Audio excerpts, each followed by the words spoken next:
The difference between Islamic psychology and Western psychology is that Western psychology puts a lot of focus on the mind. Mindfulness, meditation. If you're depressed, it's an imbalance in your brain, chemicals. In Islamic psychology, the emphasis is on the heart.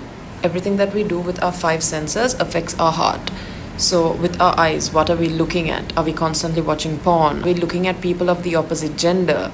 Are we just letting our eyes roam all over the place? What are we doing with our mouth? Are we backbiting, lying, cursing? What are the foods that we're eating? Are we eating high quality foods, or are we eating all of these low quality foods that have such a bad effect on our heart?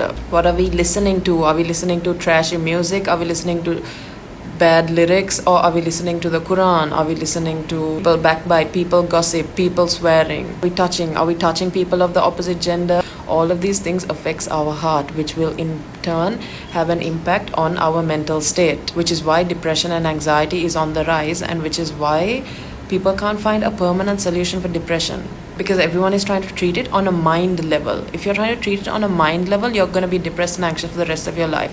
But if you take into consideration your heart, you will be able to cure your depression and your anxiety. But people don't want a permanent solution. If you tell them this is what you have to do, they'll be like, no, I'd rather be depressed and anxious. Because in this day and age, depression and anxiety is the standard. If you're not depressed and if you're not anxious, something is wrong with you. So people would rather ruminate in their depression than ever change.